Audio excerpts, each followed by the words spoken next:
क्या एक बेजान चीज किसी इंसान का शिकार कर सकती है? सोचिए, आप एक खूबसूरत सजावट का सामान अपने घर लाते हैं और कुछ ही दिनों में आपके घर में मातम छा जाता है। ये कोई फिल्मी कहानी नहीं है, बल्कि दुनिया की सबसे खतरनाक और श्रापित वस्तुओं में से एक की हकीकत है। बसानो वेस, एक ऐसा फूलदान जिसके साथ मिलने वाला हर इंसान अपनी जान गंवा बैठा। आखिर इस चांदी के टुकड़े में ऐसी कौन सी आसुरी शक्ति है? आज हम इस रहस्य की उन परतों को खोलेंगे जिन्हें 500 सालों तक जमीन के नीचे दफन रखा गया था। कहानी शुरू होती है साल 1490 में इटली के एक बेहद खूबसूरत गांव बसानो में। यहाँ एक बड़ी शादी की तैयारी चल रही थी। दुल्हन को शादी के तोहफे के रूप में एक नक्काशीदार चांदी का फूलदान दिया गया। दुल्हन उस फूलदान को पाकर बहुत खुश थी, लेकिन वो खुशी चंद घंटों की मेहमान थी। अगली सुबह जब सूरज की पहली किरण कमरे में पहुंची तो पूरे महल में चीख पुकार मच गई। दुल्हन अपनी शादी के जोड़े में मरी हुई पाई गई और उसके हाथों में वही फूलदान मजबूती से जकड़ा हुआ था। मौत की वजह आज तक किसी को नहीं पता, पर मरने से पहले उसने एक डरावनी पर्ची छोड़ी थी जिस पर लिखा था, ये मौत लाता है। दुल्हन की मौत के बाद वो फूलदान उसके परिवार के पास ही रहा। लोग इसे सिर्फ एक इत्तेफाक मान रहे थे, लेकिन अगले कुछ महीनों में उस परिवार के एक एक सदस्य की रहस्यमयी तरीके से मौत होने लगी। जो भी उस फूलदान को साफ करता या उसे छूता, वो किसी अजीब बीमारी या हादसे का शिकार हो जाता।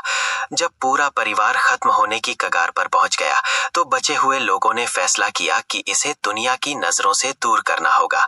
उन्होंने उस फूलदान को एक लोहे के संदूक में बंद किया और किसी अनजान जगह पर जमीन के बहुत नीचे दफन कर दिया, ये सोचकर कि अब ये खेल खत्म हो गया। सदियां गुजर गईं। साल 1988 की एक सुबह एक मजदूर खुदाई कर रहा था। अचानक उसका फावड़ा किसी धातु से टकराया। उसे लगा कि शायद उसे कोई प्राचीन खजाना मिल गया है। जब उसने संदूक खोला तो अंदर वही बसानो वेस था। उसके साथ वही 500 साल पुरानी चेतावनी वाली पर्ची भी थी। मजदूर ने सोचा कि ये कोई मजाक है और उसने उस पर्ची को फेंक दिया। उसने वो फूलदान एक पुराने सामान बेचने वाले को बेच दिया। बस यहीं से बसानो वेस का दूसरा खूनी अध्याय शुरू हुआ। जिस दुकानदार ने इसे खरीदा वो 3 महीने के अंदर मर गया। उसके परिवार ने इसे एक फार्मासिस्ट को बेच दिया। उसे लगा कि ये एक एंटीक पीस है। वो 2 महीने भी जिंदा नहीं रहा। इसके बाद ये एक मशहूर सर्जन के पास पहुंचा। वो विज्ञान पर यकीन करता था, श्राप पर नहीं। लेकिन मात्र 3 हफ्तों में एक सड़क हादसे ने उसकी जान ले ली। खौफ इतना बढ़ गया कि लोग अब इस फूलदान का नाम सुनकर कांपने लगे थे। आखिर में इटली की पुलिस ने इसे जब्त कर लिया। कहते हैं पुलिस ने कई म्यूजियम्स को ये फूलदान दान करने की कोशिश की, लेकिन सब ने हाथ जोड़ लिए। किसी ने भी मौत को अपने घर बुलाना ठीक नहीं समझा। आज वो फूलदान कहाँ है?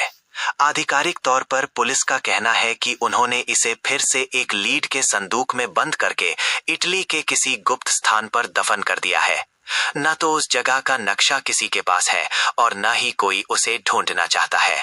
पर सवाल ये है, क्या वो वाकई दफन है या आज भी किसी के घर की शोभा बढ़ा रहा है, अगले शिकार का इंतजार करते? अगर आपको ऐसी रहस्यमयी कहानियां पसंद हैं, तो अनसॉल्व्ड मिस्ट्री हिंदी को सब्सक्राइब करें।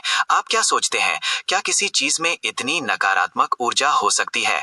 कमेंट्स में अपनी राय दें और इस वीडियो को शेयर करें ताकि दूसरे भी इस श्राप से सावधान रहें।